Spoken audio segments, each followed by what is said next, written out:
महान स्वतंत्रता संग्राम सेनानी सुभाष चंद्र बोस बड़े रहस्यमय व्यक्ति थे। उनमें अपने जीवन काल में एक संप्रभु भारत को देखने का उत्साह और जुनून था। वह स्वतंत्रता आंदोलन के महान नेताओं में शुमार थे और नेताजी कहलाए, मगर उनकी मृत्यु भी उतनी ही उलझन का विषय रही है। कहा जाता है कि 18 अगस्त 1945 को नेताजी थर्ड डिग्री बर्न के शिकार हो गए थे, जब उनका विमान ताइवान के ताइपे में उड़ान भरते समय दुर्घटनाग्रस्त हो गया था, जो उस समय जापान के कब्जे में था। रात 9 से 10 बजे के बीच निधन से पहले बोस कोमा में चले गए थे। द्वितीय विश्व युद्ध में इंपीरियल जापानी सेना के पायलट, सह पायलट और लेफ्टिनेंट जनरल सुनामासा शिदेई ने दावा किया कि जापान के आधिकारिक आत्मसमर्पण के तुरंत बाद उनका विमान दुर्घटनाग्रस्त हो गया।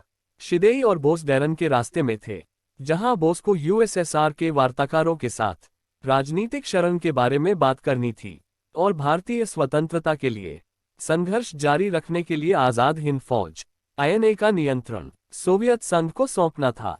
शिदेई को बोस के लिए मुख्य वार्ताकार के रूप में काम करना था।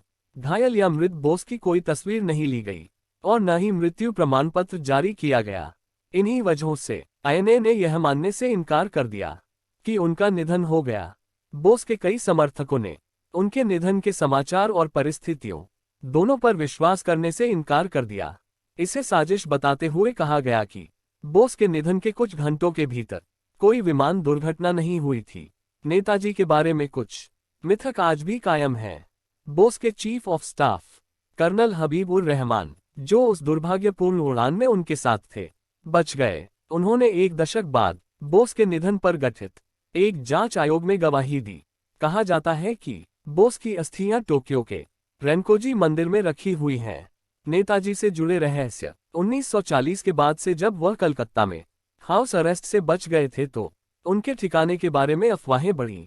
1941 में जब वह जर्मनी में दिखाई दिए तो उनके और उनकी व्यस्तताओं के बारे में तरह तरह की अटकलें रहीं। उनको लेकर अटकलों और रहस्यों का सिलसिला विमान हादसे के बाद भी जारी रहा। विमान हादसे के बाद भी लंबे समय तक उनके जिंदा रहने की अफवाहें रह रहकर उड़ती रहीं। सन 1950 के दशक में कहानियां सामने आने लगीं कि बोस तपस्वी बन गए थे।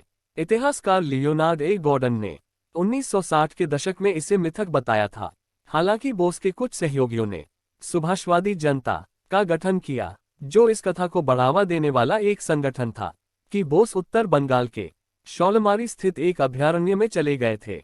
कुछ रिपोर्ट स्पष्ट रूप से नेताजी की मृत्यु को स्थापित करती हैं। कहा गया कि मित्सुबिशी के 21 बमवर्षक विमान, जिस पर वह सवार थे, ताइपे में उड़ान भरने के तुरंत बाद दुर्घटनाग्रस्त हो गया।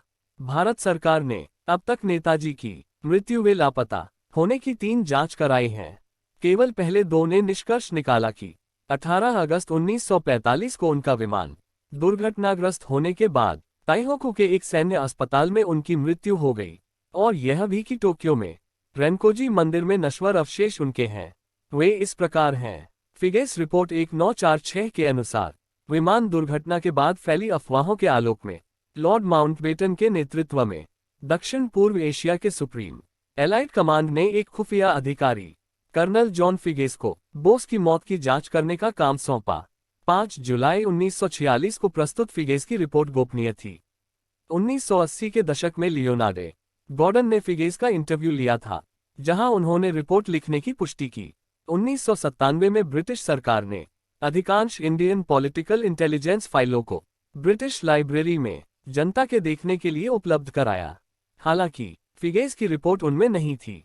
फिगेस की रिपोर्ट और गॉर्डन की जांच 4 बातों की पुष्टि करती है। 18 अगस्त 1945 को ताइहोकू हवाई अड्डे के पास एक विमान दुर्घटनाग्रस्त हो गया, जिसमें सुभाष चंद्र बोस सवार थे। बोस का उसी दिन पास के सैन्य अस्पताल में निधन हो गया। ताइहोकू में उनका अंतिम संस्कार किया गया और उसकी राख को टोक्यो भेज दिया गया।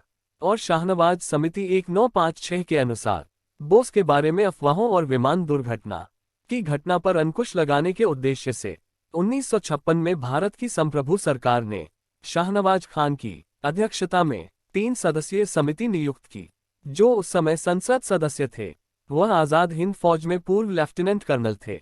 इस समिति के अन्य अहम सदस्यों में एस एन मैत्रा, पश्चिम बंगाल सरकार की तरफ से नामित एक सिविल सेवक और नेताजी के बड़े भाई सुरेश चंद्र बोस थे। इस समिति को नेताजी जांच समिति भी कहा जाता है। अप्रैल से जुलाई 1956 के बीच इस समिति ने भारत, जापान, थाईलैंड और वियतनाम में 67 गवाहों का बयान लिया। विशेष रूप से वे जो उस विमान दुर्घटना में बच गए थे और दुर्घटना से उनकी चोटों के निशान थे।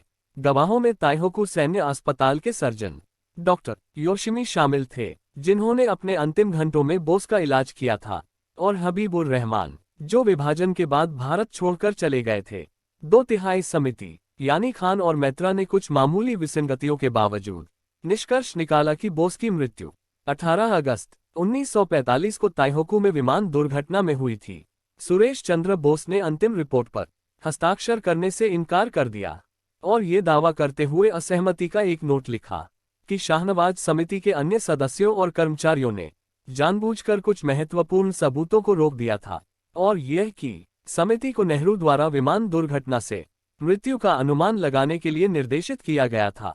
गोर्डन के मुताबिक 181 पन्नों की रिपोर्ट में से सबूतों से निपटने का एक मुख्य सिद्धांत ये था कि अगर गवाहों की 2 या 2 से ज्यादा कहानियों में उनके बीच कोई विसंगति है, तो इसमें शामिल गवाहों की पूरी गवाही को खारिज कर दिया जाता है और झूठा मान लिया जाता है। इसके आधार पर बोस ने निष्कर्ष निकाला कि कोई दुर्घटना नहीं हुई थी और उनके भाई अभी जीवित थे। ये रही नेताजी सुभाष चंद्र बोस की अनसुलझी कहानी। अगर यह वीडियो पसंद आई हो तो चैनल को सब्सक्राइब करें और वीडियो को लाइक करें। धन्यवाद।